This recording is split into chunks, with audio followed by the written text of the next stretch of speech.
엎드릴 때 하나님의 정의 구현이 실현된다라는 말씀의 제목으로 함께 하나님의 말씀을 나누도록 하겠습니다.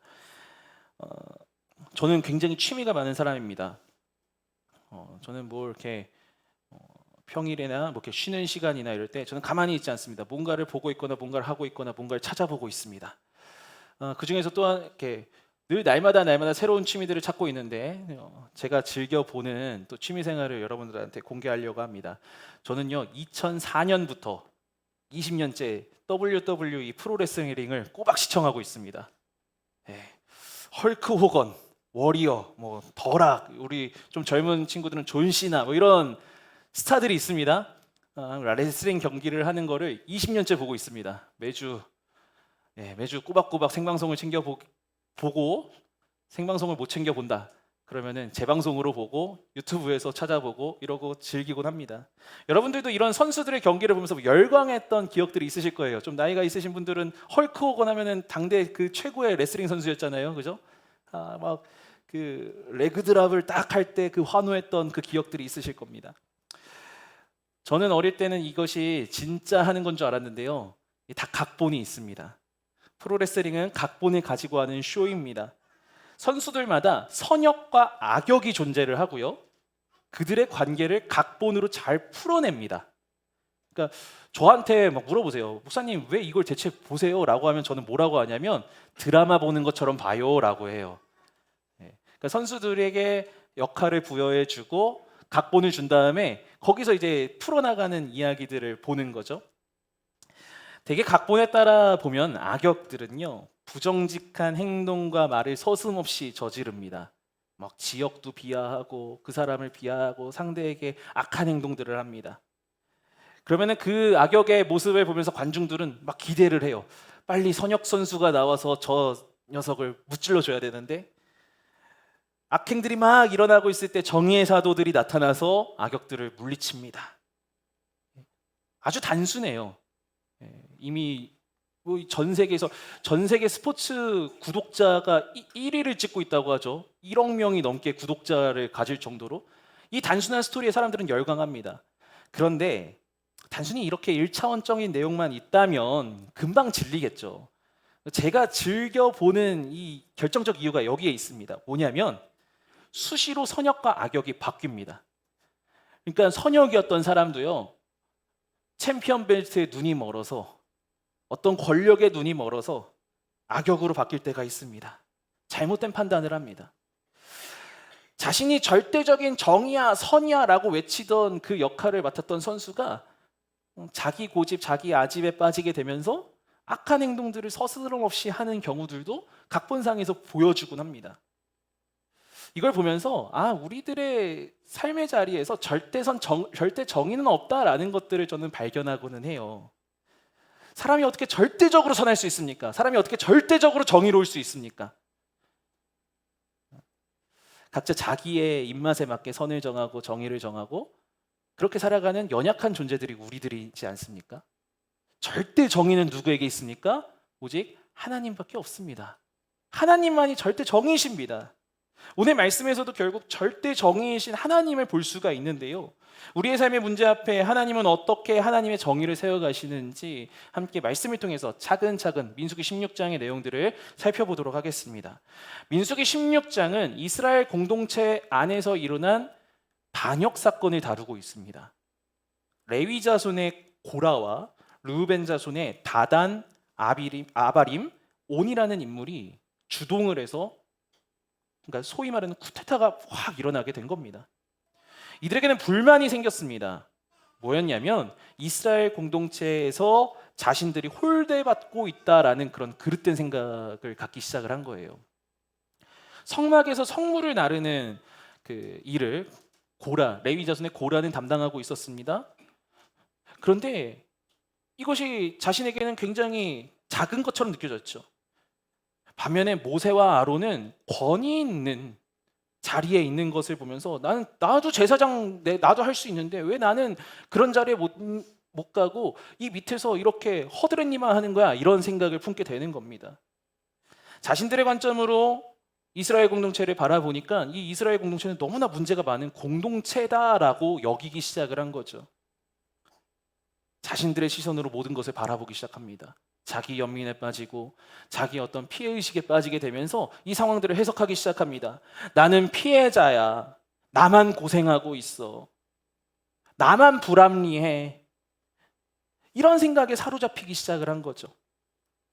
여러분, 관계가 무너지게 될 때 잘 보면요, 그 관계에 무너지는 시작은 나 중심적 사고에서 시작하는 것을 우리는 종종 발견하곤 합니다.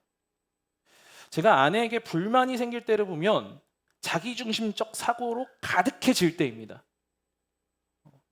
뭐 이렇게 제가 너무 사랑스러워서 이렇게 사랑의 표현을 막 보내면 귀찮다고 막 할 때가 있어요. 그러면은 그때 제게 딱 다가오는 건 뭐냐면, 아니 힘든 건 알겠는데 나도 힘들게 왔는데 좀 서로에게 힘이 돼줘야 되는 거 아니야? 나만 이렇게 배려해주고 사랑하는 거 아니야? 막 이런 생각들을 막 하게 됩니다. 그릇된 생각이죠. 나는 열심히 하고 있는데, 나는 이렇게 배려해주고 있는데 왜 나한테는 배려해주지 않고 왜 나한테는 이렇게 쌀쌀맞게 대해? 새롬이 빛나에게는 저렇게 친절하면서 왜 나한테는 이래? 이 관점으로 여러분 서로를 대하다 보면 갈등이 폭발할 수밖에 없죠. 여러분들 삶의 자리에서 그런 것들 되게 많이 경험하셨잖아요. 경험하고 계시지 않습니까? 우리들이 마주하게 되는 갈등 상황들을 유심히 한번 보셨으면 좋겠어요. 그 속에는 내가 피해받고 있으니 내가 이렇게 갈등 상황에 놓여져 있는 것은 당연해. 내가 이렇게 내 어려움들을 표출하는 것은 당연해 라는 생각들이 있곤 하다라는 거죠. 조직 안에서도 그렇지 않습니까? 내가 이렇게 희생하고 있는데 아니 왜 내 요구를 하나도 들어주지 않는 거야? 상대의 어려움과 희생에 대해서는 전혀 생각할 겨를이 없습니다. 나의 수고만 보입니다. 나의 어려움만 보입니다. 나의 손해만 보일 뿐이죠. 반역을 일으킨 사람들이 이러했습니다. 그들은요, 자신들의 수고만 보였던 거예요. 나는 이렇게 고생하고 있는데 저들은 저렇게 대우받는 자리에 있는 거야. 자신들의 고충만 보기 시작했습니다. 그러다 보니까요, 이 고라와 그의 일당들이 보기에 모세와 아론은 기득권 세력이었어요. 자기 밥그릇 챙기는 그런 사람들처럼 보였던 거죠. 자기 시선에 빠지면 사람은 이렇게 편협하게 세상을 바라봅니다. 자신에게 주어진 관계들을 바라봅니다. 자신에게 처해져 있는 상황들을 보게 됩니다. 자기중심적 시선에서 벗어나기 위해서 우리는 두 가지를 좀 기억해야 돼요. 먼저는 하나님께서 나를 부르신 계획을 우리는 바라볼 수 있어야 됩니다. 이것이 자기중심적 시선에 벗어나는 첫 번째 길입니다. 성경을 보면 하나님께서 레위 지파를 통해서 성전을 관리하게 하셨습니다. 그러니까 이 고라가 불만 가지는 것은 사실 하나님을 향한 불만이었어요. 하나님께서 왜 나에게 이런 일을 맡기셨는지에 대해서 그는 전혀 생각하고 있지 않았던 거예요. 그저 자신의 수고만 바라보고 있었던 거죠. 하나님이 그 일을 맡기신 것은 부려먹으려고 하신 것이었을까요? 그들을 구별해서 하나님께 가까이 가게 하려는 하나님의 은혜였습니다. 그 자리를 그냥 할 사람 없으니 너희들이 맡아라 이게 아니라 하나님은 그들과 가까이 하기를 원하셔서 그들을 성막의 그 성전을 관리하는 일을 맡기게 하신 거였죠. 그런데 하나님의 계획을 모른 고라와 일당들은 어떻게 합니까? 불만을 갖고 공동체를 힘들게 하기 시작을 합니다. 앞서 부부관계에서 제가 불만이 있을 때가 있다고 얘기를 했죠. 그럴 때 하나님이 이 가정에서 나를 부르신 그 계획들을 생각해 봅니다. 제가 결혼 예비 학교를 이렇게 할 때 부부의 사랑에 대해서 같이 나눌 때 이렇게 얘기를 합니다. 하나님의 사랑이 우리 부부간의 관계에도 있어야 합니다. 하나님의 그 아가페 사랑은 전적으로 내어주는 사랑입니다. 나의 필요를 채우려는 사랑이 아니라 상대의 필요를 채워주려고 하는 그 사랑이 우리에게 있어야 돼요. 서로가 부부가 그렇게 바라봐야 합니다. 그렇게 얘기를 해요. 근데 제가 아내에게 불만을 가질 때를 보면 내가 채워주려고 하는 것이 아니라 내가 채워지지 않았을 때 불만을 갖게 되는 것을 보게 되는 거예요. 그러면서 하나님이 이 가정에 나를 왜 보내셨는지를 이렇게 돌아보게 하곤 합니다. 여러분에게도 한번 적용해 보셨으면 좋겠습니다. 혹시 자기중심적인 시선에 사로잡혀서 모든 것들이 불만족스럽고 답답하고 상황들에 대해서 굉장히 이것을 막 불만 가득한 시선으로 누군가를 바라보고 있지는 않으십니까? 그때 하나님께서 나를 왜 이 자리에 부르셨는지에 대한 그 하나님의 계획들을 탐구하는 우리가 되기를 소망합니다. 이 시간들이 필요합니다. 하나님은 결코 아무 이유 없이 나를 그 자리에 보내시지 않으셨습니다. 하나님의 그 계획들을 바라볼 수 있는 눈이 있어야 한다는 거죠. 그럼 이제 우리의 고백이 이렇게 바뀔지 모릅니다. 나는 그 고생하고 있어. 나는 손해보고 있고 피해보고 있어. 그런데 이 고생도 하나님의 계획 안에 있어. 하나님이 이 고생 끝에 하나님의 계획들을 이루실 것이야 라고 우리의 관점들이 변화될 수 있다는 거죠. 자기중심적 시선에서 여러분 탈피해서 하나님의 계획을 바라볼 수 있는 저와 여러분 되기를 소망합니다. 이게 되면요, 이렇게 하나님의 계획을 보게 되면 상대의 고충을 바라볼 수 있게 됩니다. 고라와 그 일당들을 보세요. 하나님의 계획도 몰랐습니다. 그러니까 상대의 고충도 몰라요. 마냥 모세와 아론을 바라보면서 부러운 거예요. 그들은 굉장히 편안하게 사는 것 같은 거예요. 그들이 누리고 있는 그 지위와 그들이 가지고 있는 어떤 권위가 그냥 마냥 괜찮아 보인다고 생각을 하는 거예요. 그들이 겪고 있는 고충에는 전혀 관심이 없는 겁니다. 그러나 모세와 아론을 보면 어땠습니까? 여러분 성경을 보면 저는 모세처럼 피곤하게 산 사람은 없는 것 같아요. 얼마나 마음고생합니까? 뒤돌아서면 백성들이 힘들다고 찡찡찡거리죠. 어렵다고 하죠. 아론을 봤는데요. 아론 가문도 이 제사장직을 감당하는 게 결코 쉬운 게 아니에요. 이 제사장직은 무거운 자리입니다. 여러분 레위기 10장 2절을 보면 제사장직을 제대로 수행하지 못한 아론의 아들들 어떻게 됩니까? 하나님 앞에서 심판받게 됩니다. 명예직이 아니에요. 어떤 권력을 누릴 수 있는 자리가 아니에요. 무거운 책임감을 가지고 감당해야 되는 자리입니다. 그런데 고라와 그 무리들은 어떻게 이들의 역할들을 바라봅니까? 상대의 고충을 바라보지 않습니다. 그저 내가 원하는 대로, 내가 보고 싶은 대로 해석해서 그들의 삶을 비난하는 거죠. 너희들 그렇게 호의호식하면서 너희들 권위 누리고 어떤 명예를 누리고 있지. 근데 우리는 뭐야? 이게 뭐야? 만약 이들이 하나님께서 자신들을 레위 자손으로 부르신 까닭을 알았다면 모세와 아론을 보고 부러워할 것이 아니라 그들의 힘이 되었을 겁니다. 이 일을 감당하기에 얼마나 힘들게 고생하고 있는가. 그래, 하나님 내게 맡겨주신 이 역할, 이 자리에서 같이 하나님 나라 읽어가야지. 사랑하는 여러분, 이들의 태도 속에서, 이들이 보여주고 있는 자기중심적 태도 속에서 우리의 모습들을 발견할 수 있어야 합니다. 나는 어떻습니까? 나는 하나님의 계획을 바라보고 있습니까? 찾고 있습니까? 내 삶에 주어진 하나님께서 주어주신 내 삶에서 하나님의 계획은 무엇인지 날마다 구하며 그 뜻대로 살아가려고 몸부림치고 있습니까?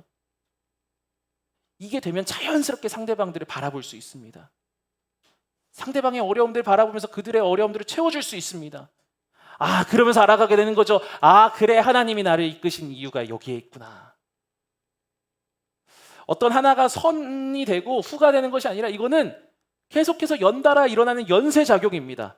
이 연쇄작용이 여러분의 삶 가운데 일어나기를 소망합니다. 나를 벗어나서 다른 일을 바라보는 인생. 안타깝게도 이들은 자기중심적 태도에서 벗어나지 못합니다. 이 자기중심적 태도에 함몰되어져 있는 이 사람들이 이제 선택하는 건 무엇이었냐면 이 문제를 해결하기 위해서 자신들이 스스로 정의의 사도가 되기를 선택합니다. 잘못된 이스라엘 공동체를 정의롭게 바꾸겠다. 이들이 모인 이유가 이거 아닙니까? 그래서 여론을 형성합니다. 당을 만들기 시작을 해요. 자신들의 불만에 동조하는 세력을 만들게 되었습니다. 그 인원이 250명입니다. 여러분, 누군가 불만을 이야기할 때 우리는요, 그것을 귀담아 듣는 것이 아니라 때로는 멀리할 때도 있어야 됩니다. 이것이 내게 처해져 있는 이 상황 가운데에서, 내 조직 가운데서, 내 공동체 가운데서 이게 선이 되는 것인가, 아니면 이것이 어려움이 되는 것인가를 분별할 수 있어야 합니다. 근데 분별하지 못한 것이죠. 자신들이 정의의 사도가 되겠다고 마음먹은 사람들이 모인 겁니다. 그리고 3절에 모세와 아론에게 말합니다. 민수기 16장 3절 한번 읽어봅니다. 시작. 너희가 분수에 지나도다. 회중이 다 각각 거룩하고 여호와께서도 그들 중에 계시거늘 너희가 어찌하여 여호와의 총회 위에 스스로 높이느냐. 이것은 누가 한 말이냐면 이 고라와 이 무리들이 한 말입니다. 모세에게 하는 말입니다. 분수에 지나도다. 너희들 선 넘었어. 너희들이 가지고 있는 그 권위 누가 준 거야? 우리도 할 수 있어 라고 말이죠. 지금 너희들이 이스라엘 공동체를 다스리고 있는 이 모습은 정의롭지 않아. 우리들의 요구를 들어줘서 우리 정의로운 이스라엘을 만들어야 되겠어. 반역을 일으킨 겁니다. 결국에는 이것은 누구를 향한 도전입니까? 모세를 향한 도전을 뛰어넘어서 하나님을 향한 도전입니다. 하나님이 세우신 질서들을 파괴하는 모습입니다.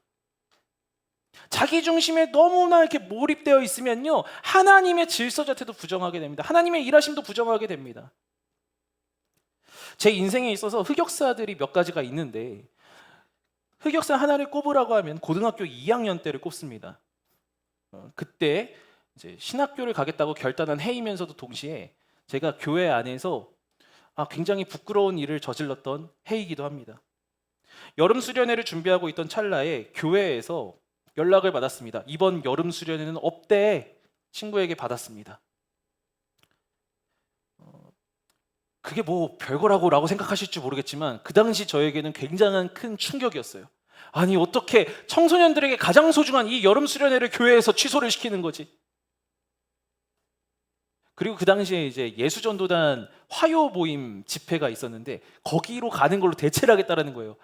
이건 말이 안 돼. 저는 당시 이 결정에 분노를 했습니다. 그러면서 굉장히 자기중심적 태도로 이 상황들을 바라보기 시작을 했어요. 우리 교회 청소년들은 교회에 관심을 받지 못하는 거야. 담임 목사님 정말 나빠 이러면서 이것을 이 마음속에 있는 이 불만들을 행동으로 옮기기 시작했습니다. 제가 이 때를 이렇게 곱씹어 보면서 내가 굉장히 민수기에 나오는 이 고라와 일당과 같은 행동을 했구나라는 철저한 자기 반성을 했습니다. 불만이 있던 청소년 아이들에게 연락을 다 돌렸어요. 불만이 있던 아이들한테 연락을 다 돌렸습니다. 이게 지금 말이 되냐? 근데 그날 아직도 기억해요. 한여름에 그 학교에서 자습하고 있었거든요. 자습하는 도중에 몰래 전화해가지고 야, 이거 말이 안 돼. 그리고 수요기도회, 그날이 수요일이었는데 수요기도회 아이들과 참석하기로 결정을 합니다. 결정을 해서 이제 수요기도에 모였습니다. 모여서 같이 기도한 게 아닙니다. 기도회 후에 담임 목사님에게 따지러 가려고. 담임 목사님 목양실 앞에서 시위했습니다. 그리고 한 10명 되는 아이들하고 같이 목양실에 들어가서 목사님 이건 말이 안 됩니다. 어떻게 우리들의 이 소중한 시간을 뺏으십니까? 목사님 대체 이거 뭡니까? 결국에는 어떻게 됐을까요? 수련회를 가게 되었습니다. 정의를 실현한 것일까? 그 당시에는 제가 굉장히 옳은 일을 했다. 정의 구현을 했다라는 생각을 했어요. 근데 이게 제게 왜 흑역사냐면 지금 와서 돌이켜보면 공동체의 질서를 흔든 사건이었습니다. 그리고 리더십에 대해서 굉장히 왜곡된 인식을 당시에 함께했던 청소년들에게 제가 심어줬었어요. 우리 담임 목사님은 우리들에게 관심이 없어. 이후에 저는 교회를 옮겨서 사실 그거를 되돌릴 일도 없었습니다. 참 무책임했죠. 제게는 이것이 굉장히 흑역사예요. 자기 아집, 자기 고집, 자기 중심성에 빠져서 내가 절대적으로 옳다라는 그런 판단하에 참 많은 이들을 힘들게 한 일을 내가 저질렀구나. 제가 이렇게 정의의 사도를 자청할 수 있었던 이유는요, 제가 학생 회장이었거든요. 나는 리더이기 때문에 내가 이것을 바로 잡을 수 있는 사람은 나야. 수련회를 못 가는 이 정의가 상실된 문제의 해결은 바로 학생회장인 내가 해결하는 거야. 그 자리가 저를 오만하게 만들었던 겁니다. 여러분, 이 영역을 제가 이 이야기를 하면서 그냥 그랬구나 라고 들으실 게 아니라 여러분의 삶의 자리에서 한번 가지고 와서 적용해 보셨으면 좋겠어요. 때론요, 우리에게 맡겨진 자리가요, 그 문제를 해결할 적임자는 나야 라는 오만함을 가져오게 만듭니다. 내게 부여된 자리, 역할이 마치 나를 절대 정의자인 것처럼 만들어 버리는 거죠. 내가 너의 부모니까 자녀, 자식의 너의 문제는 내가 해결해 줄 수 있어. 내가 해결해 줄 거야. 양육을 하면서 그런 자세들이 나오지 않습니까? 내가 이 집의 가장이니까 우리 집의 문제는 내가 해결하는 거야. 네, 맞습니다. 책임은 내가 절대 져야 합니다. 그런데 그 문제는 나 혼자만 해결하는 것이 아닙니다. 내가 해결할 수 있는 영역이 아닙니다. 하나님만이 해결하시는 겁니다. 하나님의 영역입니다. 근데 자꾸 마치 내가 하나님의 영역을 침범하여서 내가 다 해결할 수 있는 것 마냥 착각하고 살아가는 모습들이 시시각각 우리의 삶 가운데 나타나는 거죠. 이들이 주장하는, 이 고라와 자손들이 주장하는 정의, 선이 절대적일까요? 아닙니다. 정의의 사도를 자청하면서 문제 앞에 나온 이들을 향해서 모세는 말합니다. 16장 7절입니다. 읽습니다. 시작. 레위 자손들아 너희가 너무 분수에 지나치느니라. 분수에 지나치다. 우리말로 표현해 볼까요? 우리식으로, 지금 이 시대의 말로 너희들 선 넘었어. 인생에 있어서 선을 넘지 않게 해달라고 우리 기도했으면 좋겠어요. 하나님, 사람을 바라볼 때, 환경을 바라볼 때, 상황들을 바라볼 때 내가 절대 정의인 것처럼 절대 선인 것 마냥 상동하지 않게 하여 주시옵소서. 판단하지 않게 하여 주시옵소서. 심판하지 않게 하여 주시옵소서. 하나님의 영역은 하나님께 온전히 맡기며 나아가는 우리 되게 하여 주시옵소서. 우리는 늘 이 선을 지켜야 합니다. 그래서 하나님 앞에 깨어 있어야 합니다. 하나님께 깨어 있지 않으면 이 선을 넘나드는 것이 우리들의 모습입니다.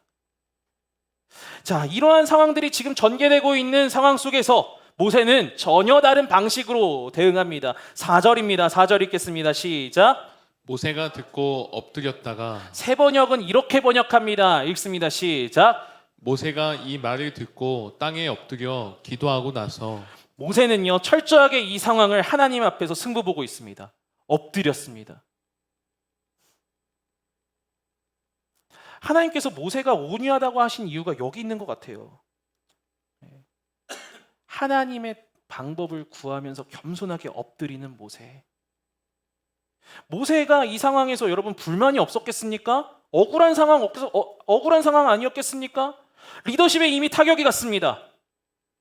이 일이 끝나고 뒷수습을 해야 된다는 부담감도 있을 겁니다. 모세 역시 정의의 사도, 그래, 이 문제의 해결은 그래, 내가 해결하는 거야 라고 생각을 하면서 자신이 해결하겠노라 자처해서 상황을 맞닥뜨려도 됩니다. 그런데 모세는 그러한 자신에게 주어진 능력을, 자신에게 부여된 역할을 전혀 이곳에 사용하지 않습니다. 여론도 형성하지 않습니다. 그가 한 것은 무엇이었냐면 하나님 앞에 엎드리는 것이었습니다. 할 수 있음에도 엎드리는 거였습니다. 하나님, 이 문제 앞에서 내가 해결하고자 하는 그 마음의 모든 시도들을 다스려 주시옵소서. 내가 심판자 되지 않겠습니다. 내가 함부로 정의의 사도라고 자청하면서 이 문제를 해결하려고 하지 않겠습니다. 하나님께 엎드리는 모습을 보게 됩니다. 기억하십시오. 신앙인의 정의 구현은 엎드림에 있습니다.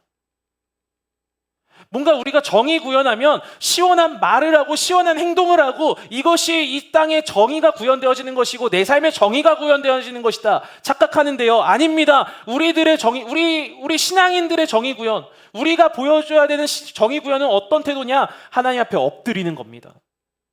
여러분, 이 과정은 결코 쉬운 일이 아닙니다. 기다려야 합니다. 참아야 합니다. 하나님이 이 일을 해결하시기 전까지 억울한 일이 발생하더라도 그때에도 우리는 엎드려야 합니다. 바보 같아 보일 수 있어요. 아니, 왜 그렇게 살아? 지금 고라와 그 일당들이 당신의 리더십을 공격하고 있는데, 당신에게 어려움을 주고 있는데 왜 엎드리고 있어? 대응해야 되는 거 아니야? 너에게는 이스라엘 민족 지도자라는 그 권위가 있는데 너의 힘으로 그들을 처단할 수 있는 거 아니야? 누군가 그렇게 얘기할 수 있을 겁니다. 그런데 모세가 택한 건 무엇입니까? 엎드리는 겁니다.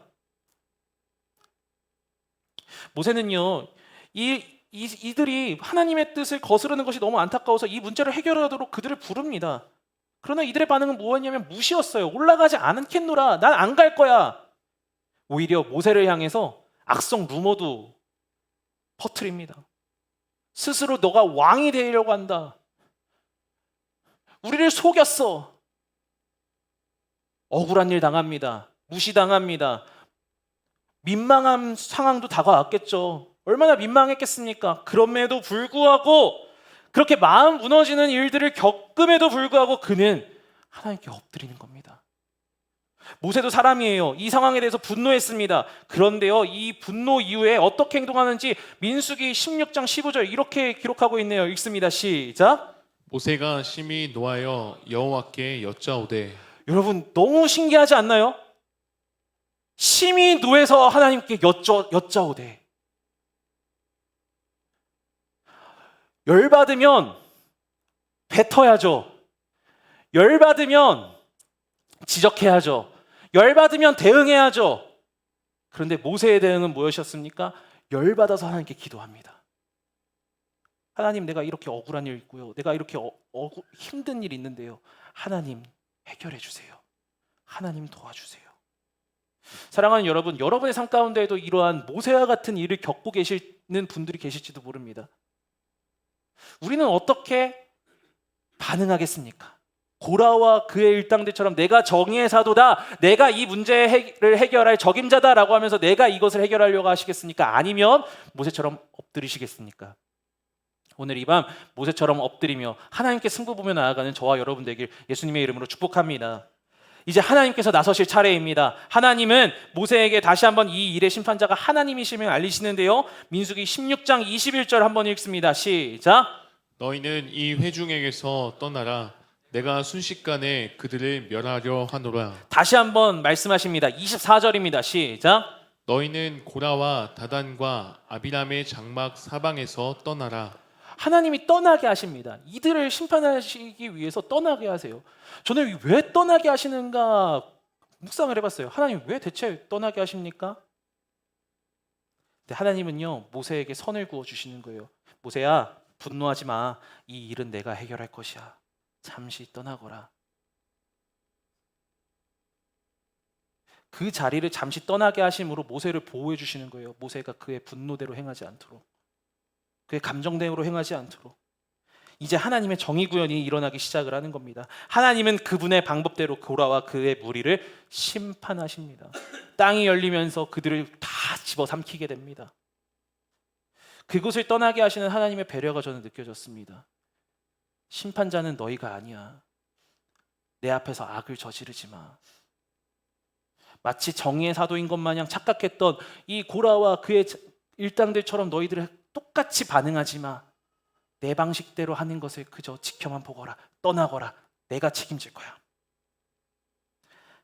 하나님은 정의라는 이름으로 사사로운 복수가 일어나는 것을 방지하셨던 거죠. 모세는 말합니다. 16장 28절입니다. 읽습니다. 시작. 모세가 이르되 여호와께서 나를 보내사 이 모든 일을 행하게 하신 것이요 나의 임의로 함이 아닌 줄을 이 일로 말미암아 알리라. 나의 임의로, 나의 마음으로부터라는 것이죠. 히브리 사고방식에서 마음은요, 모든 생각과 감정과 행위의 원천을 말합니다. 무슨 말입니까? 하나님은 모세의 임의대로 이 일을 행하지 않게 하셨습니다. 하나님께 기도하면서 그저 온유하게 기다렸던 모세가 한 건 딱 이거였습니다. 그리고 그 이후의 일들은 하나님이 해결해 가십니다. 하나님이 하나님의 정의를 실현해 가시는 것이죠. 여러분, 기도하는 것 보면 우리가 기도할 때 내 뜻을 관철시키는 정도로 우리가 기도를 생각하죠. 마음을 차분하게 여기는 정도로 생각을 하죠. 그런데요, 하나님은 기도를 통해서 우리를 보호하십니다. 사사로운 감정에 휘말려서 선을 넘지 않도록 보호하게 하시려고 우리를 기도의 자리로 부르십니다. 우리가 기도해야 되는 것은 단순한 그냥 마음이 평안해지기 위해서 이런 어떤 세상이 말하는 그 정도 수준의 기도, 그게 아닙니다. 하나님이 지켜주시는 방편입니다. 우리가 기도해야 되는 이유가 여기에 있는 겁니다. 기도하면서 하나님의 보호하심을 느끼는 겁니다. 하나님의 때와 하나님의 일정들을 바라보면서 하나님 나를 지켜주시는 거구나, 하나님의 때를 보게 하시는 거구나, 하나님의 일하심을 보게 하는 거구나. 기도의 자리로 나아가는 저와 여러분 되기를 소망합니다. 하나님 앞에 엎드리며 나아가는 저와 여러분 되기를 소망합니다. 이제 문제 앞에 어떻게 대응하시겠습니까? 엎드립시다. 하나님의 일하심을 기대하며 선을 지키게 하시는 그 하나님의 보호하심을 기대하며 엎드리며 나아가는 저와 여러분 되길 예수님의 이름으로 축복합니다. 말씀을 맺도록 하겠습니다. 고속도로에서 차량이 고장나면 경찰차는 트래픽 브레이크라는 것을 하게 된다고 합니다. 영상을 하나 준비를 했는데요. 보시면서 얘기를 나누겠습니다. 고속도로에서 차량이 고장났습니다. 그런데 경찰차가 지그재그로 왔다 갔다 하면서 차량들을 천천히 서행하게 합니다. 그리고 이 상황들이 해결이 되면 그 다음에 경찰차는 싹 물러나면서 막혔던 정체제였던 구간들이 뻥 뚫리게 된다라고 하죠. 더 이상의 사고가 나지 않도록 상황을 통제하는 겁니다. 만약 이것이 답답해서 빨리 달리면요, 사고 나겠죠. 앞에 어떤 상황이 일어나는지도 모르고 답답해 경찰자의 지시를 어기고 그냥 쌩 하고 앞으로 추월해서 가면 사고가 나겠죠. 뒤에 차들은 어떤 상황인지 모른 채 감속하고 있었을 겁니다. 아니 이게 대체 무슨 상황이야? 그저 경찰차의 인도를 따라갔겠죠. 그런데 나중에 알게 되는 겁니다. 내가 보호받고 있었던 거구나. 되게 답답하고 더디고 그랬는데 내가 보호받고 있었던 거였구나. 사랑하는 여러분, 우리의 삶에 한번 오늘 말씀들을 적용해 보시면서 하나님께 엎드리는 자리로 나아갔으면 좋겠습니다. 하나님, 억울할 때도 있고 답답할 때도 있고 내가 해결해야 되겠다라는 생각이 들 때가 있는데 그 나의 모든 시도들 내려놓겠습니다. 엎드리겠습니다. 하나님만이 해결이십니다. 하나님, 지금 바라보기에는 내 생각에는 굉장히 답답해 보이고 정의가 실현되지 않는 것 같은 이런 상황인데요. 하나님께서 당신의 방법으로 정의를 실현하여 주실 것입니다. 그 하나님의 일하심을 나는 신뢰합니다. 그 마음, 그 믿음을 가지며 주 앞에 나아가는 삶을 살아가는 저와 여러분 되기를 예수님의 이름으로 축복합니다. 우리 말씀